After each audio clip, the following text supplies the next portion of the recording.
A quick note before we begin. This podcast dives into real, often raw conversations about life's most profound moments, from a labor's beginning to life's end and all the complexity in between. Some stories may be emotionally challenging or deeply moving. Please listen with care and know that you are not alone.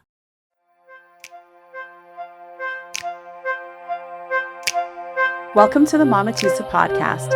I'm your host, Atoosa Benji.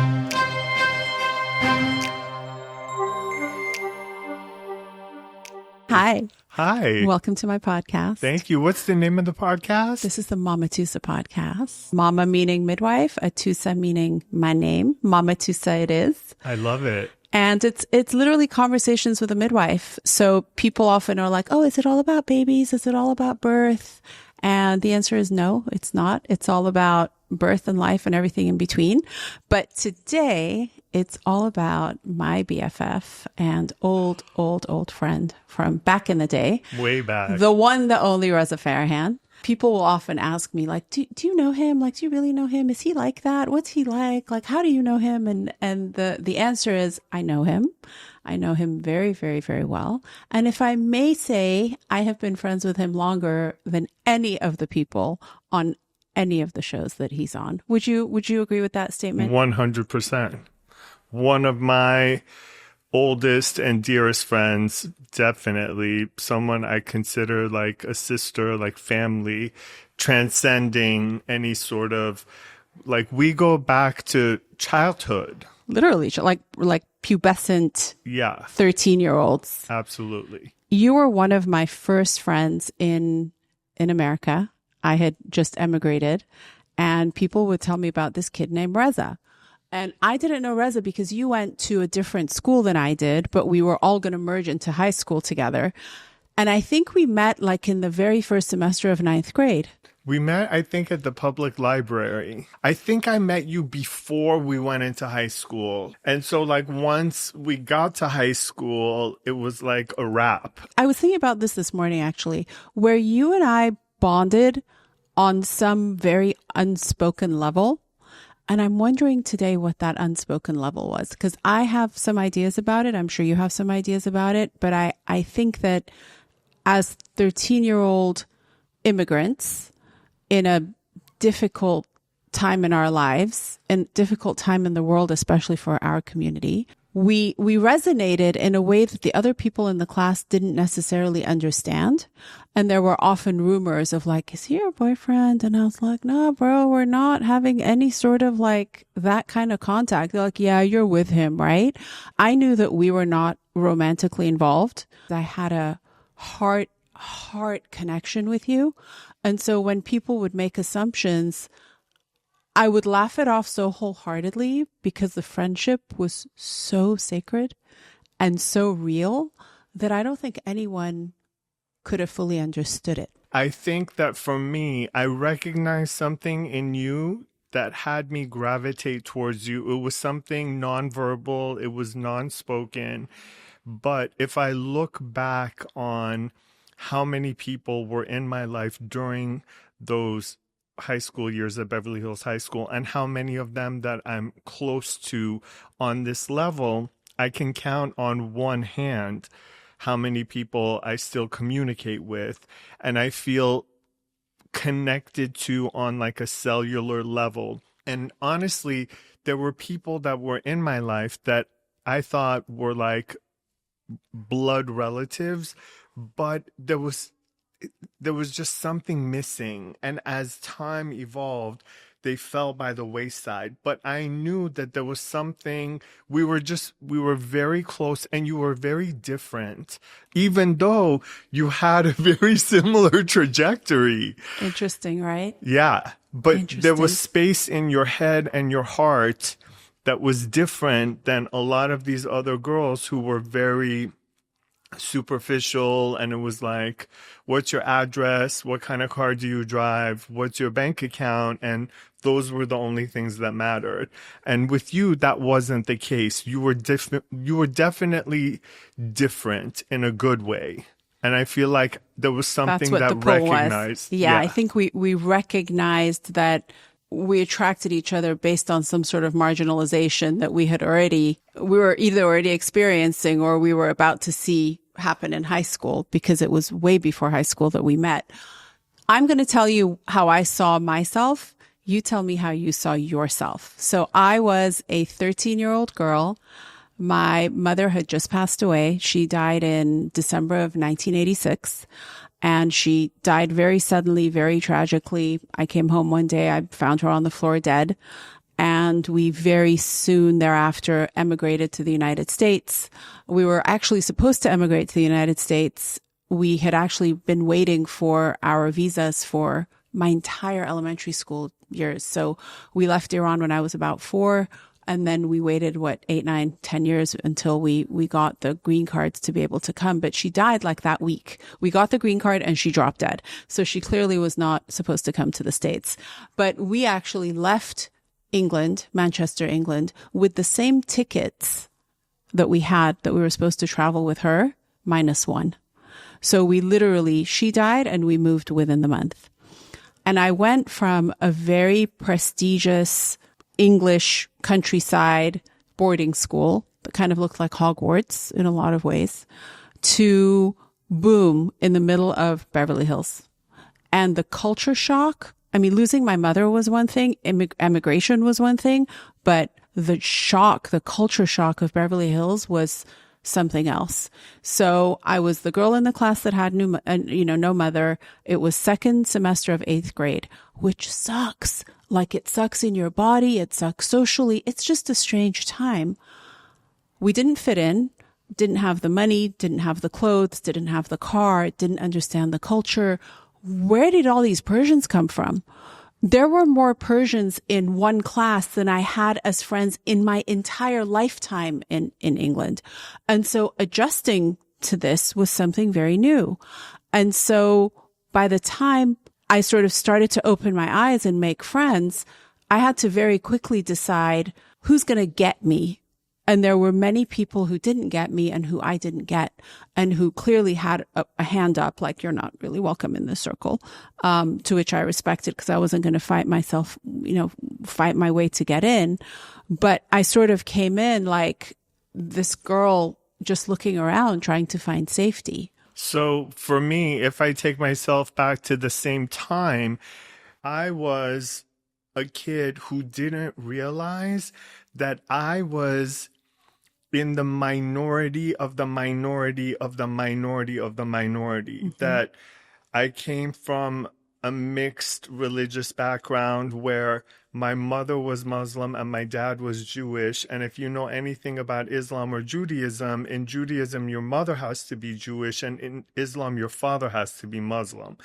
And right around then, I was dealing with my sexuality, and it was obviously before the internet. So I thought I was the only one on planet Earth that was gay, and that like some God forgot, like, was sleeping at the wheel when I was coming through the conveyor belt of life and forgot to press some button for me to like be like everyone else. I grew up feeling like I was on an island by myself, never really fitting in. And the older I would get and the more I was like, I'm dealing with my sexuality. If people aren't accepting me now, imagine how they're going to treat me and what they're going to feel like when they find out not only am I not 100% Jewish or 100% Muslim, but I'm also gay. No one will accept me. So I grew up never feeling like I had a tribe. Like there was no one to claim me. I couldn't be a part of any group. And so I really felt a very deep connection to being a Leo astrologically. Like, I'm born at this time, so regardless, I'm in this group.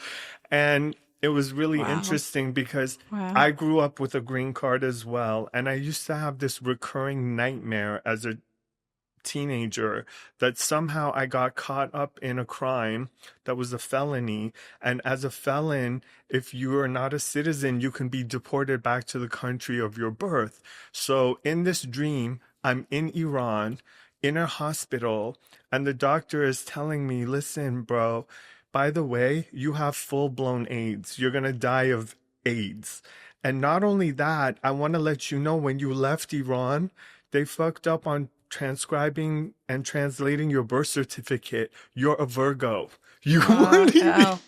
So in this dream, the last thing that I felt like in this fear-filled dream that I had, the last group that was like in concrete, you can't take this away from me, that was being taken away too. Because Leo is before Virgo, so date-wise, it was... We got it a couple days wrong. Yeah. Yeah. So... It's, September instead of August? Yes. So I grew up never feeling like I had a lane.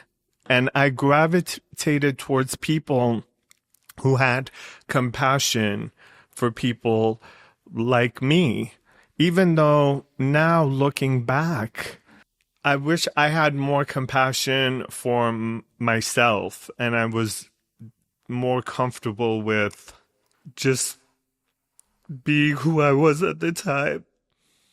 And I look at pictures of myself from that time and I can feel the pain that I was in during those years. And I think to myself, well, why would anyone want some innocent kid who is just pure and just wants to exist? Like, why would you want to let that person know, like, you're not okay. You don't belong to us. We don't want you. Go away. Don't be here. Be over there. Sorry. I love you so much. It's I think now that we're in our middle age and we can look back on those kids and look at those pictures and see the innocence and see just how young and vulnerable and pure we were, and yet how hard we were on ourselves, and that I can still feel it. I can feel that not fitting in my body so viscerally still. And so I think we've come to our answer. Yeah. The fact that we didn't really fit in, I wasn't, as heterosexual cisgender, I wasn't struggling with sexuality. I was dealing with a lot of things going on at home that were very, very difficult. I was dealing with being the only girl in the class who didn't have a mother. I was being driven around by aunts and babysitters and cousins and people who were essentially trying to take care of me. I did not know how to dress. I was hating my body. I always thought I was 300 or 400 pounds. Looking back, I was like baby chubby.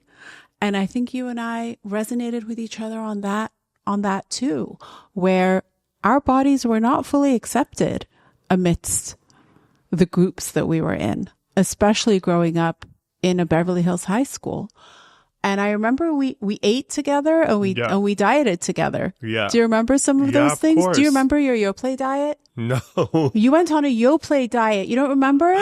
One summer, you ate one Yoplait a day for the whole summer. And you were so excited to tell me about this diet because you came back in September and you were thin.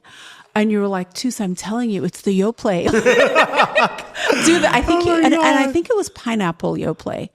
I'm pretty sure it was pineapple Yoplait. And I was like, oh, maybe I should try that Yoplait because anything to fit in. Yeah. Right. But then they sold, do you remember the chocolate chip cookies at the Beverly Hills High School cafeteria? Egg rolls. Do you remember those giant egg rolls? Giant egg rolls. Yeah. And I remember looking at these, little white girls who were like cheerleaders and cute and hanging out with the football players and all of that, and just being like, how do you even look like that? My body doesn't look like yours. I have more hair on my body than you do. I'm developed in a different way than you do. You live in these fancy houses. What is happening here? So I think a lot of our connection was on that deep vulnerability, which I think is maybe the backdrop of why it's lasted for as long as it has, knock on wood. We have been through many, many seasons together. Many. Do you remember first meeting my husband? So let me go back because I remember we walked home from school together one day I'm not sure where you were going because you lived like north of Wilshire and I was giving a fake address on like Olympic and Robertson. So I was actually the other part of what was so difficult was that going to a Beverly Hills school but having a fake address is such a mind bug. Like, I don't recommend it for anybody. So parents, if you're listening, that will stick to the district of it will geographic mess up. It messed me up big time because I had to be like, oh, you can just drop me off right here and then walk 6 blocks to Beverly Hills adjacent and pretend like I actually lived in Beverly Hills, but then hide so that no one knew where I lived because God forbid the school district would find out and then kick me out. And then just the duality of being less than, because I lived south of Olympic and I lived east of Robertson, and neither of those were in any sort of Beverly Hills district. And so there was a less than ism that was way deep within me. And there was also a lack of like parental guardianship. Like my dad was trying to figure out how to raise these 2 kids with no wife and dealing with all the things that he was dealing with. We were essentially latchkey kids. And I was like a parent to my 7-year-old brother. So while everyone else was sort of like, my mom came to pick me up and, you know, then we went and had dinner together. It was like, nah, bro, like I have to go home because my 7-year-old brother's about to be dropped off. And if I'm not home, there's not going to be anyone there. And I'm essentially playing mother on this other side of school. So there was so many things that were being hidden and not talked about. So you and I, without telling each other, decided to take the proficiency. So the high school proficiency exam was an exam that you could take anytime after the age of 16. So it didn't even have to be 10th grade or 11th grade. You just had to be 16. But we completed 9th, 10th, and 11th. Unfortunately, yeah, we probably could have gotten out of that hell in 10th grade. But we got through 11th grade. And you take the exam and you essentially get a high school diploma. Yes. And then you can go to college, which is what we did. Yeah. But we left for different reasons. Like I wasn't going to be able to like answer to prom. Like, why aren't you going to prom? Who are you? Right? Like I needed to be, I couldn't tolerate being in and around those people anymore. And at this point you had not told anyone that you were gay. No, not at all. Like I had made a conscious decision that I was going to have to take this information to the grave with me. And I would just have to be miserable and marry someone and make them miserable and have kids and just live a fake life pretending. You had already decided that's what the future was going to be. Yeah. So you were not going to tolerate 12th grade. You knew that. I physically, I could not. And answering the questions from family and friends about why don't you have a girlfriend? Why haven't you ever had a girlfriend? Why aren't you going to prom? And all the things were just so scary to me that there was going to be some sort of reckoning that I had to escape. And so you essentially took the exam. I took the exam for a whole other reason. I had already met my husband. And we had started remember dating. Where I was when you told me you were going to get married. I was in my sister's room in the house. And I think after I got married, we actually got closer because my husband knew that if I was marrying her, he's part of the package. Like he is coming along and he liked you. You've always had a very loving, respectful relationship. And he didn't actually have any problem with us being friends. I think he was a little confused by it. He was like, how, like, he's like your brother, like what, you know, so he sort of took you in as part of me being whole. Yeah. I mean, I was always waiting for the other shoe to drop. For him to one day be like, you can't be friends anymore. 100%. Like, I thought if it wasn't him, it would be there would be someone who came from a place of authority, like maybe a rabbi or a respected relative, like a great uncle or someone at some point was going to let him know that even if he was cool with it, that it wasn't going to be accepted or tolerated in the family. And I think one time we were actually at the Cheesecake Factory. We used to go there a lot when it was actually yummy and when our bodies could tolerate those portions. Not for me anymore. I don't know about you, Rez, but it's like long gone.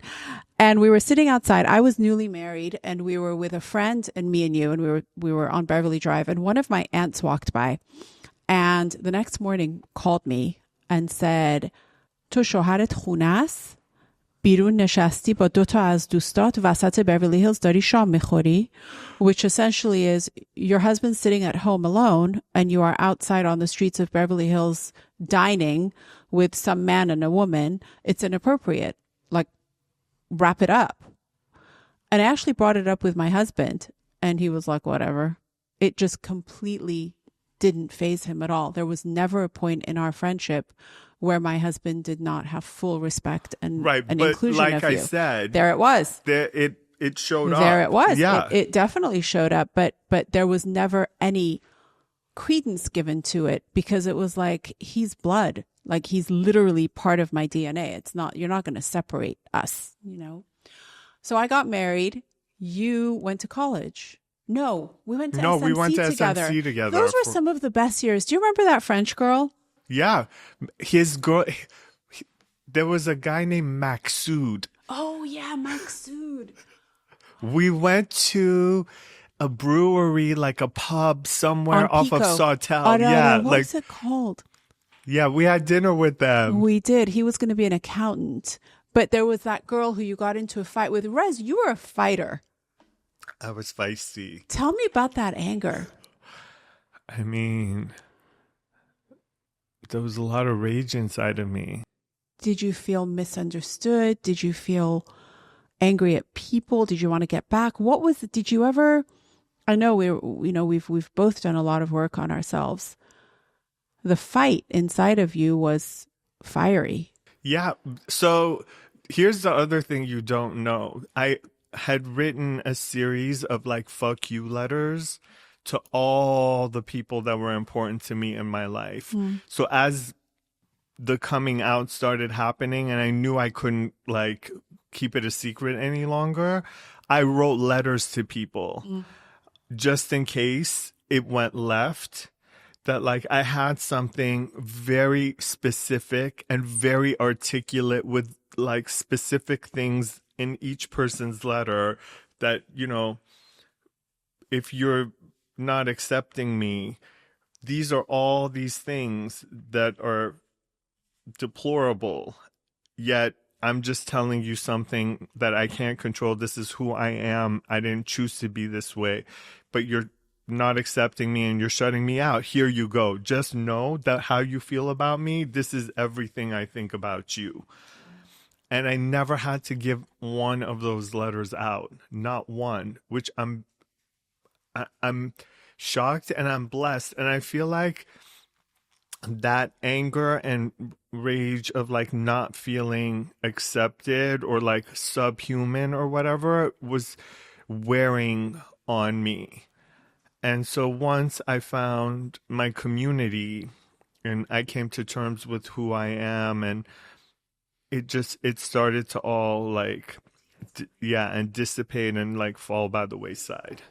We know that statistically teenagers and youngsters who are gay, trans, part of the LGBTQ plus umbrella have higher rates of suicide, morbidity, mortality. Did you ever consider taking your own life? Oh, of course. Not only did I consider it, but I knew people that like were gay even when I wasn't out, and they killed themselves. And I'm like, oh my God. Literally, I actually also had like an out because I always had a sports car and I loved driving fast. And I came up during the time where there was no medication for HIV, and I knew I was gay, and I was thinking to myself, telling your parents or your family you're gay is one thing, but telling them you also like have HIV or AIDS, which had such a different stigma then than it does now. Like I had a suicide plan off of Mulholland that would, you know, like if I found out, I would just like drive my car over Mulholland for sure. Like there were definite times where I didn't think I was going to be able to exist and have people love me and accept me. And it was just, I don't even want to say it was like a tool in my arsenal, but it was just something that like I thought like, well, if I have to exercise this option, it's there. When did that option not become an option anymore? As I was like, okay, so like I can do this. Like I can be an adult and I can have a community and I can have a career and there's people that love me and accept me and act like. The more I surrounded myself with people who acted like it was normal, I was like, wow, this is normal. I do want to share a story though. So speaking of, our food and our dieting and being chunky, I was an emotional eater. Can't relate. And when I left SMC and I went to San Francisco to go to school, it was the first time in my life where I had peace. And my life was my own. All of the toxicity of the Beverly Hills Persian lifestyle was back in Beverly Hills, and I'm living in San Francisco. And it was, I could breathe for the first time. And I went to Walgreens and I got this thing. It was called the 90-day comeback kit. And it was basically just a little notebook and some vitamins and recommendations for food and exercise. And I just started living by it religiously and running from my apartment on the corner of Broadway and Laguna to the Golden Gate Bridge and back. And I literally, the pounds were melting off. I was devastated when you left.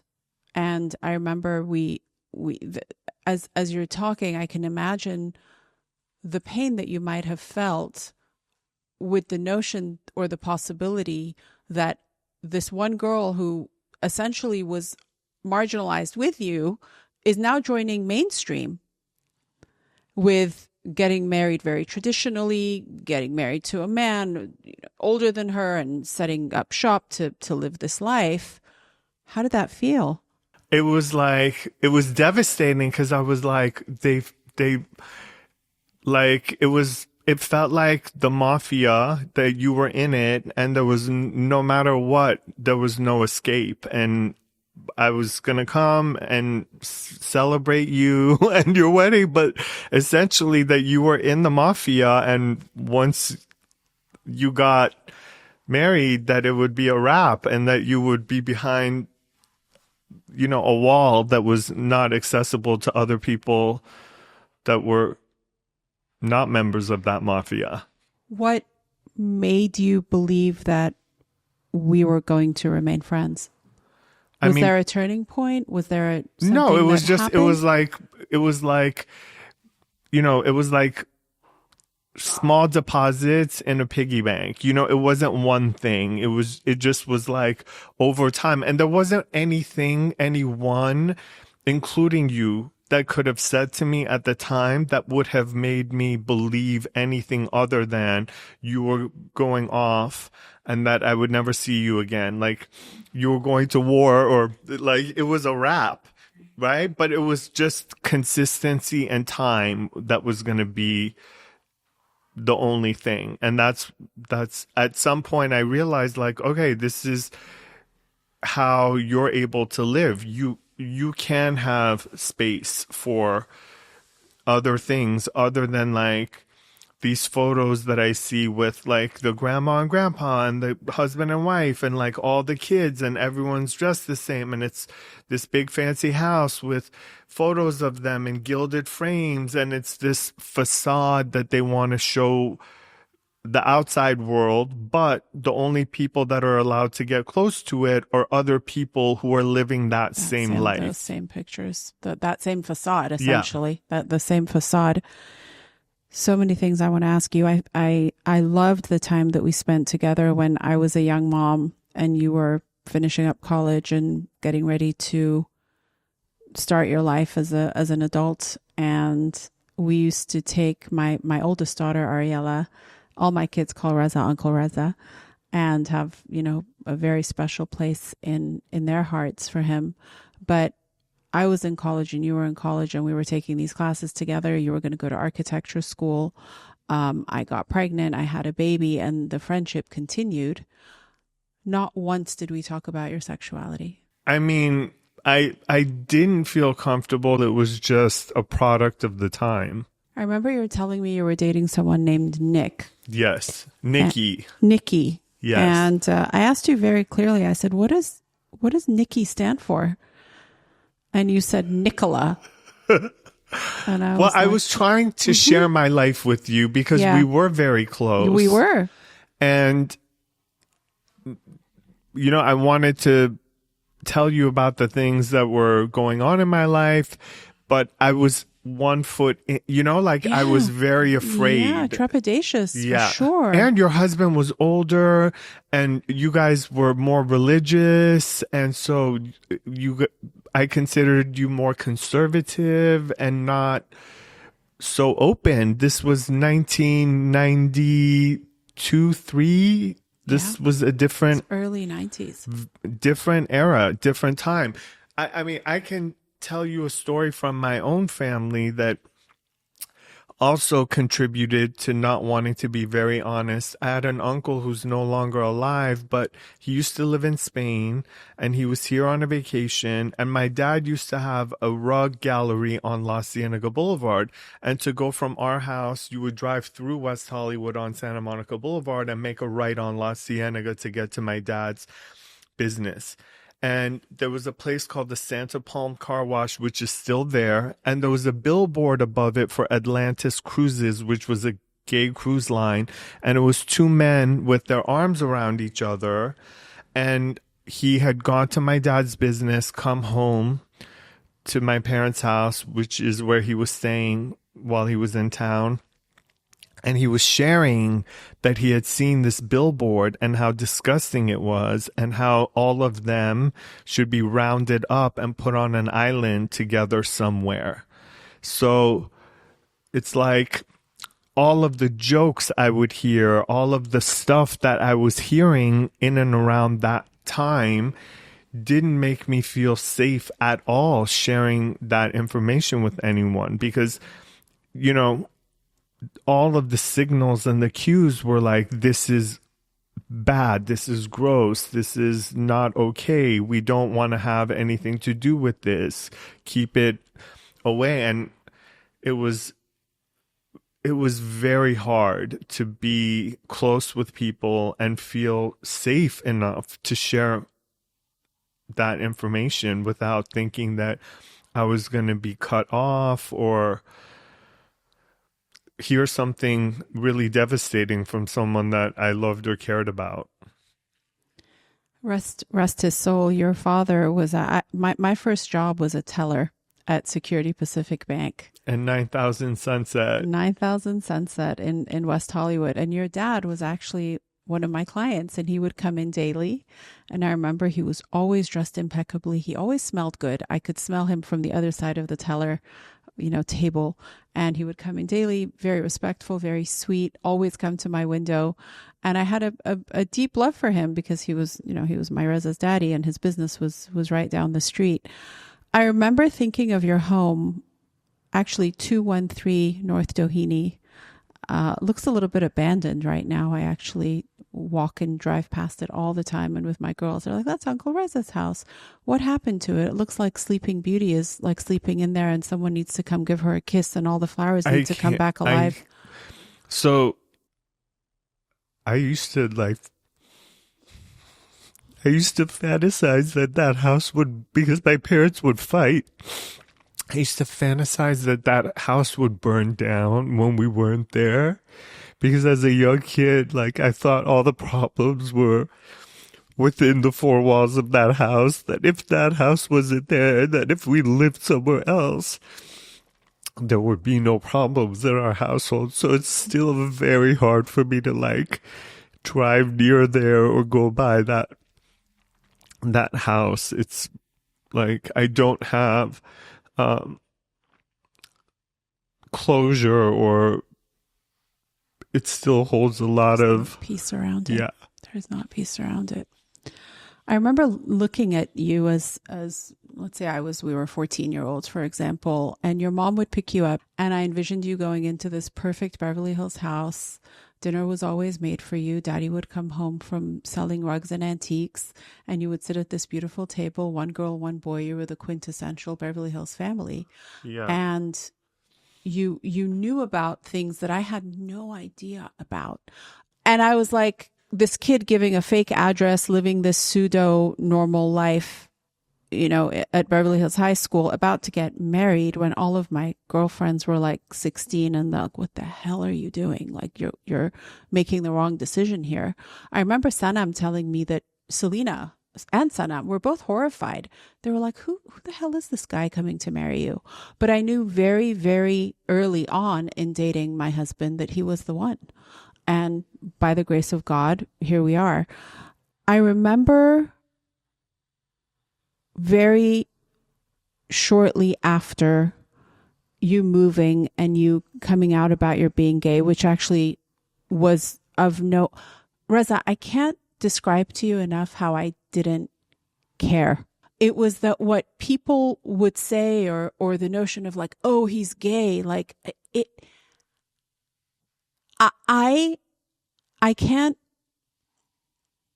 my love for you is so deep that there could be very little that someone would say that would make me say, get out of my life. I never want to see you again. And you're literally my brother, and I adore you.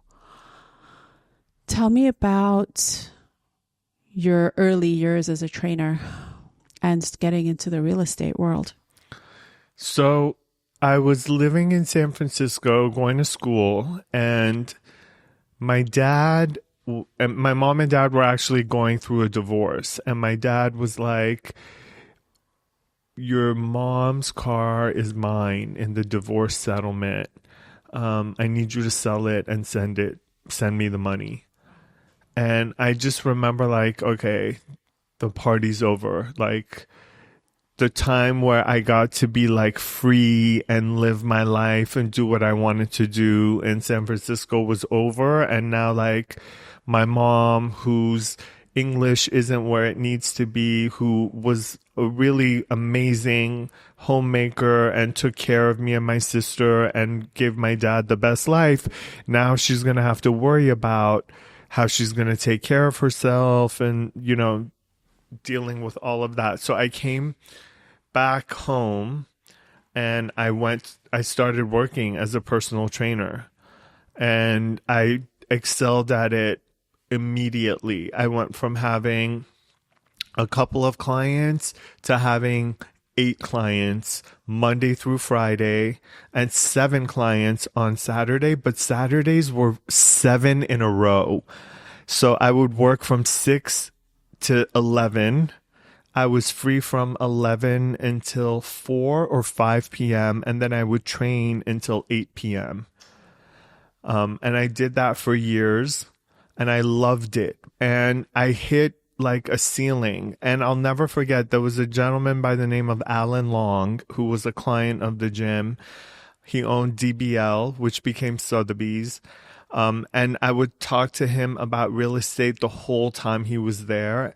And I asked him to lunch and he agreed, and we went to lunch, and he said, listen, you'll never make it in real estate unless you quit training and devote your life full time to real estate. It's very hard and you need to be hyper focused. But by that point, I had a Brazilian boyfriend who had immigrated to the States. I had purchased a condo, so I had a mortgage. I couldn't quit being a trainer. But what I would do is Clark Kent it. I would train, and then I would go into the real estate office from 11 until 4. And as I was closing deals, I started firing the clients that were paying me the least or were the most difficult, until I got to a place where I was able to sustain myself 100% through real estate. And it took a long time. It wasn't overnight. There were years where I would train like 6, 7, 8. I would go, do showings, and I would go somewhere like on Caravan, and someone would be like, didn't I just see you in this morning, like training someone at the gym, like almost as if it was like an insult or like to belittle me in front of my client or something. But at that point, like, I was thinking to myself, dude, everything I've gone through in life, you think that that's an insult? Gonna bother me. That like, yeah, I have a life. I have a home. I have a partner. I'm a like, grown-ass adult. And I'm paying. There's no shame. I'm a trainer. Yeah, I was at the gym this morning training clients, and now I'm here trying to sell some real estate. And you and I would train Monday, Wednesday, Friday. I remember I had a preschooler, so I would drop her off. I would go to the gym. I would work out. You and I would go to lunch every Monday, Wednesday, Friday. After we worked out, then I would go pick her up, and I would go do mommy duty from 1 to bedtime. So our lives were, this is how things looked. Are you comfortable telling me, one, why did you all leave Iran? So my grandmother was tough. She was very tough. This is your mom's mom. She had a husband who was like 20 years older than she was, and he died when my mom was 18 years old. And my grandmother was alone from that point on, and she was very tough. My mom was already married. My youngest aunt was the only one who was still at home with her. And this is my theory. My youngest aunt couldn't take it. She got married, and they wanted to move to the U.S. to get away from her. And so my mom and dad wanted to come and help my mom's youngest sister get settled in the States, which happened to be late 1977. And the banks were on strike, the garbage collectors were on strike, and the prime minister kept changing. And everyone in Iran were telling my parents to chill, enjoy America, hang out a little bit because things are not stable at home. Don't come back right now, stay. And we stayed until there was a full-blown revolution, and we never ended up going back. And so my parents ended up having to figure out, like, my mom didn't have her engagement ring. It was in the safe deposit box in Iran, and she didn't get it back until 25 years later, and she was divorced. Her eldest sister ended up moving into her house and renting out her condo and living rent-free in my parents' beautiful house with a pool, where there's a high-rise now in Tehran where my parents' house was. So they were living at an upper 100% echelon life there. So they were sort of connected and possibly could have gotten hurt if they went back. 100%. My grandfather my mom's dad was like a Sadhang or Sartib or something in the military. Right, which is a very high-ranking officer, essentially. Yes. And so literally, I have such a newfound respect for my dad, because the thought of me going on vacation with my sister to Japan and then realizing, like, oh, I'm never going to go back to the States, and I have to just start a new life in Japan and put my kids through school in Beverly Hills High School. And although it was difficult because my parents had a very tumultuous relationship, I was 10 times blessed. I wanted for nothing. For sure. Your other grandma is a legend. Yes. Are you comfortable talking about Absolutely. her? Yeah. Tell me. So my dad's mom was one of a kind. She came from a very wealthy Persian Aswahani family, and there was a theater, the cinema in Iran, in Asfahan, was called Sinema Iran, because it was named after my grandmother, whose first name was Iran Khanum. Not because of the country, but because of her first name. Yes. Wow. She was... It's like the Annenberg. Yeah. She was the eldest daughter. Wow. And there are a lot of rumors about what she went through. And And she was tough as nails. Like in Iran, women weren't allowed to ride bikes back in the day, and she would ride a bicycle. She wasn't afraid of anything or anyone. And She was an OG feminist. she was an OG feminist. And my cousin tells me stories that she was having problems with her in-laws. And my grandmother went to my cousin to a sit down. And my cousin tells me that the in-laws were all acting 180 degrees different than they had previously because she had like her muscle with her. Wow. But She was badass. She was badass. And she was very independent. I spent a good amount of time with her at the end of her life before she moved to New York. And she was legally blind by this point. And she lived in a 2-story walk-up in West LA.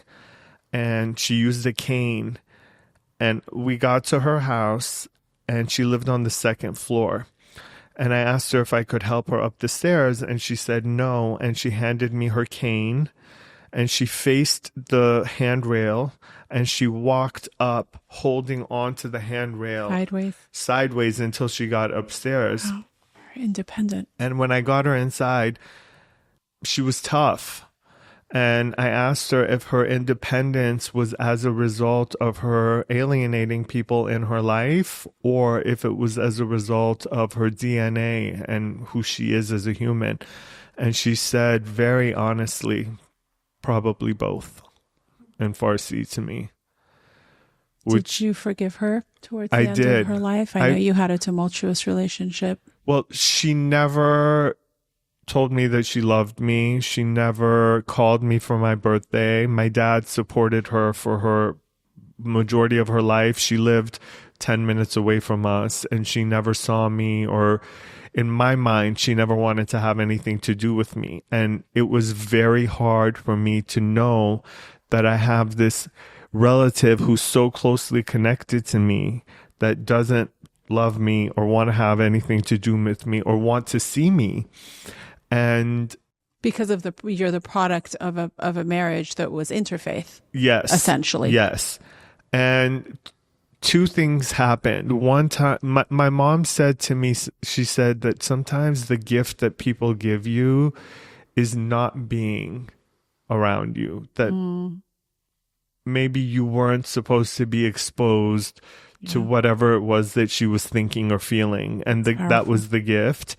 And I realized that I'm obsessed with true crime, and I watch these true crime documentaries where the parents of a murdered victim in the courtroom tell the murderer that they forgive them.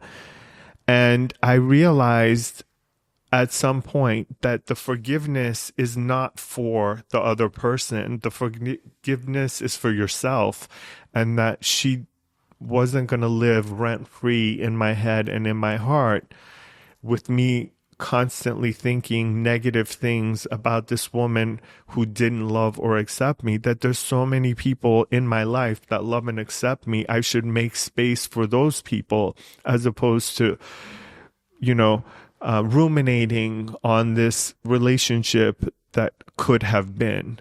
But it wasn't, and it wasn't meant to be. And for whatever reason, this was supposed to be my life.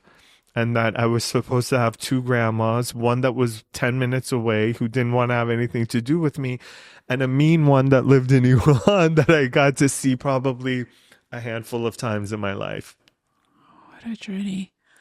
I don't think we can wrap up this podcast without talking about Shahs of Sunset just a little bit. Sure. Being a reality TV star is a lot, I can imagine. How do you keep it from being destructive in your life, getting into your head, ruining your marriage, ruining your friendships? So I have my compass is very finely tuned. Yes, I'm on reality TV. I've had a lot of success in the reality space, but I live in a town where huge stars and just I know where that TV component fits in the compartments of my life. I don't walk around thinking I had 9 seasons of a Bravo reality show and potentially I'm coming back on a new show. Like, it is what it is. Like, I'm still the Reza that you went to elementary and high school with. When we walk around or we're hanging out, I'm not like on my social media reading comments about No, like what people you're think. really not. Yeah. That's not who I am.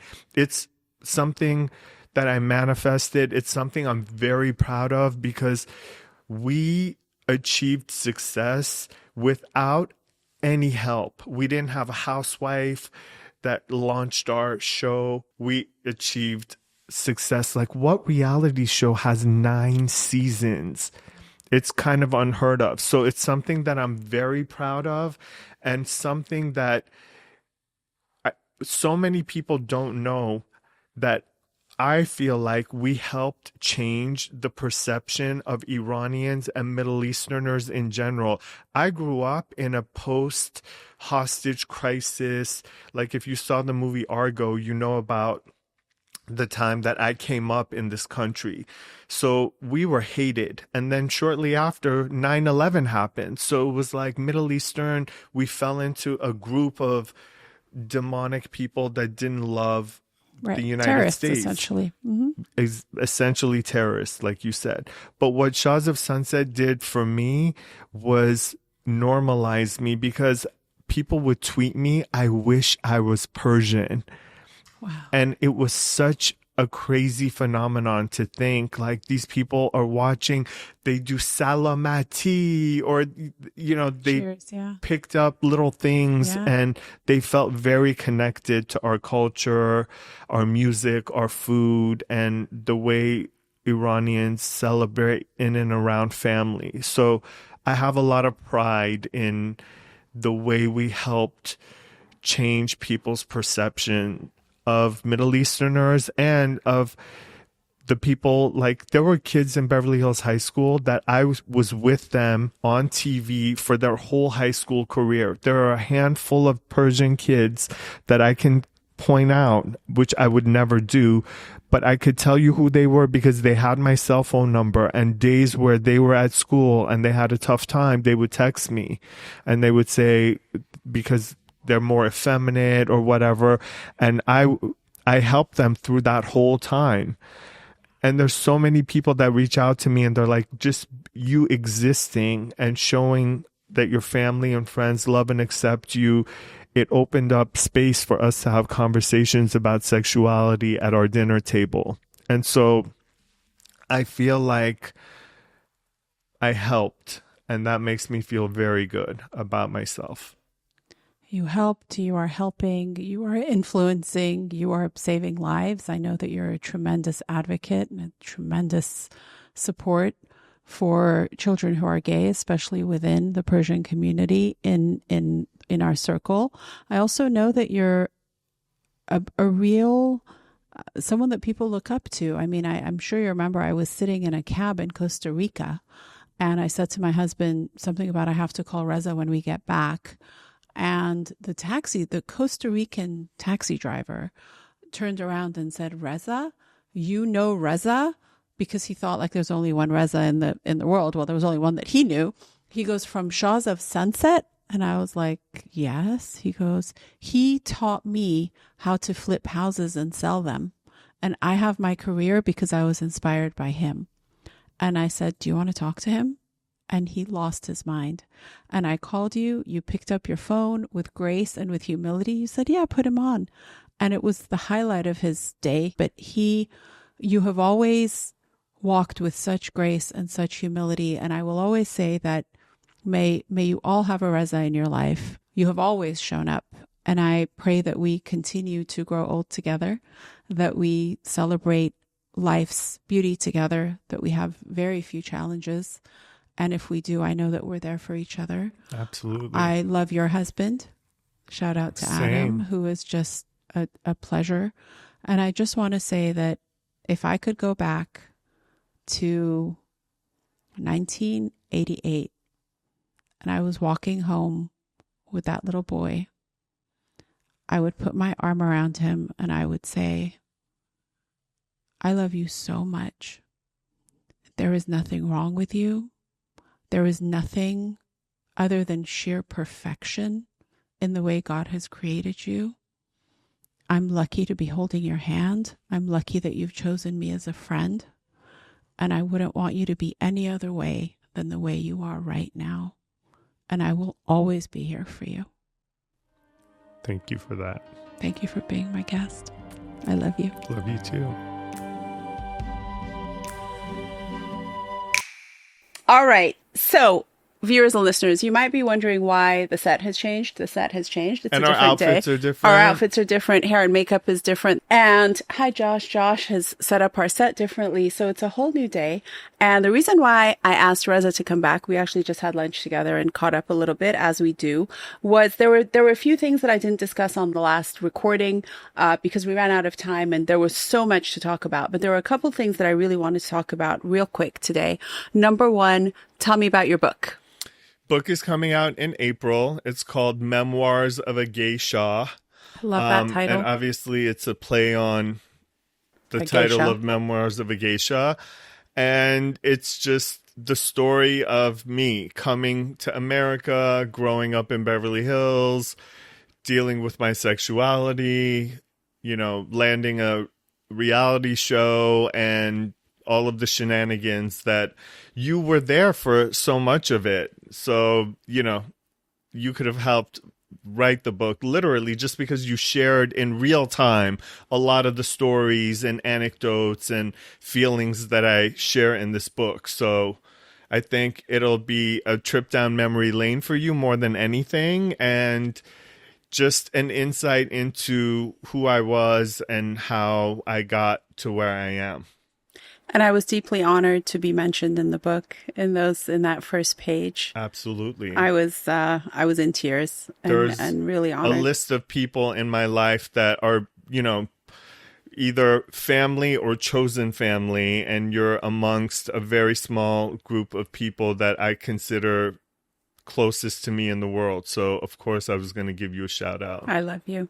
I can't wait to read it. Is it out? It's not. It'll be out in April, but you can pre-order on Amazon and Excellent. Target right now. Excellent. And I guess we'll put the link in the show notes so you all can click and buy the book. In the book, you talk about some of the early bullying that happened. I know that you were a chubby kid and a chubby adolescent, and later went on to have a complete revelation with food and body and the way that you ate and the way that you moved. Can you talk a little bit about that? Yeah, I feel like some of the earliest bullying was more like, ew, what's that you're eating? Like the little white kids that were smelling and seeing the foods that I'll never forget. It brings tears to me still to this day. My mom had made me a cutlet sandwich on the end of a piece of nune barbari, like the rounded end, made a pocket and put cutlet and khiyar shur and goje and pickles herbs. And tomatoes and herbs. And I brought that to school and this little girl was like, ew, that's disgusting. What is that? And I threw it away with shame. And my mom made that with love. And I was so mad at myself that I didn't have what I have today, which is love and acceptance of my culture and my food and who I am. And I wish I could have put her in her place in a polite way as opposed to feeling shame and throwing that sandwich away. It's that mouskaka moment, right? Yeah, for sure. And then, the bullying about how I looked and all of that was so taking a back seat to all of the things that I was going through, which was dealing with my sexuality and eating to cover it up and not look attractive and not have people asking me, why aren't you dating girls? And because if you're wearing a suit of armor of fat, you kind of get to fly under the radar. And I was in my own hell because I thought there was no chance that I would be accepted by my family and friends and the community. So I was, whatever anyone else was doing to me on the outside was nothing compared to the hell that I was living on the inside, and the fear and the pain. So to be honest with you, there wasn't anything anyone could do to me externally that I wasn't 24/7 in a loop, ruminating and going through this nightmare of a life, trying to figure out what am I going to do, and suicide was definitely on the table. I grew up during the AIDS epidemic, and people who were gay would get HIV, and that would become full-blown AIDS, and they would be dead within a very short span of time. And I'm thinking like, hello, I'm gay, so that means I'm gonna get HIV and AIDS and I'm gonna die. I literally, the things that I was having to think about and deal with were so much bigger than any little school bullying or anyone having something to say about how I looked or anything. It was just not even as far as like the things that I was considering. Yeah. It was not prioritized, it was not at all. Prioritized in terms I was of dealing with some real shit. Yeah, those are big things. Reality TV life is not for the faint of heart. I think it's very different when you're working on a scripted set and when you're working in this pseudo reality world. In a script, you feel the way the script tells you to feel, and you conjure up the emotion you're supposed to based off of the feeling the character is having. Unfortunately, or fortunately for me, one of the reasons they've chosen me to play myself on this show is because my range of emotion is extreme. I feel things very intensely. I'm very good at articulating what it is I'm thinking and how I'm feeling. And I'm very open. There's a lot of people that have come and gone on my show. You'll see them for one season, and it's because they're either in their head, they're not authentic, they're thinking about what the audience wants them to say, and they're not genuine. And the audience smells that. It is literally a putrid smell that you can smell through the screen. Right. And you don't resonate with the audience. They're not invested in your story. You don't translate, and you're cut very quickly. Reza, what's a Frankenbite? Sounds like a sandwich. A Frankenbite is a very slick way of a producer telling you that they have you saying a series of words and they've put the audio together, so they Frankensteined a sentence and it's not clean. So it's like from multiple takes, they've taken all these words and they've put it together, and they say to you, hey, we have a Frankenbite of you saying, I don't really like that Atoosa. Why is she so aggressive? And why does she always want me to have a natural birth when I'm trying to have a C-section? Right? And they'll have it in a Frankenbite, but they'll say, can we get it? We have this in a Frankenbite, but can we get it clean of you saying Atoosa's so pushy, she wants me to always have, a which is something you may not have said at all. Well, I didn't say it because if I did say it, it wouldn't be a Frankenbite. It would have been a clean sentence. So they took the word Atoosa, the word C-section, the word pushy, the word, and they snipped it all together. But it's just a manipulation because they don't play it for you. They don't say to you, Reza, listen to this. And it's like, I told Atoosa, yeah, she's pushy. It's not like they play a choppy sentence for you of you saying something. They just say it to you, and then they ask you to say something that they want said. That's what a Frankenbite is basically. You saying something they really want you to say that you did not say. And that's, instead of just saying, hey, can you say this? Right. They say, we have a Frankenbite of you saying blah, blah, blah, blah, blah. But can we get it clean? And your best friend is on the show. Your husband is on the show. I can only imagine, and I've spoken to you about those complexities. Yeah. It is no joke. It's no joke. I commend you, my friend, for being married now for 10 years. It'll be 10 years in October. God willing, we're getting there. Yeah. To a lovely man. And keeping your marriage alive and healthy and working through your stuff. Yeah. Thank you, Reza. Of course. I love you. You are my dear friend, my brother. You're in my soul. And this interview has been so much fun. I feel the same way. I think this is so interesting for the audience because it's like two people who you wouldn't know go together, right? Like so many people in my life, they're like, oh my God, you know Atoosa? And I'm like, bro, you don't know Atoosa. I know Atoosa. Like, what are you talking about? Right, so it's right. like when our worlds collide outside of like our friends from high school, it's really very unique. Special. Yeah. And it's very, very special. Thank you for cherished. having me. I hope that your podcast, like everything else that you do, is wildly successful. Amen. I'm so proud of you. Thank you. You are my friend who's always been achieving at the highest level, overachieving from the time we were very little. Thank you, my love. It takes one to know one. So thank you for having me. Thank you. Thanks for listening to the Mamatoosa Podcast on the Industry Plant Podcast Network. Mamatoosa is hosted by me, Atoosa Benji, and produced by Josh Stretton Carlson.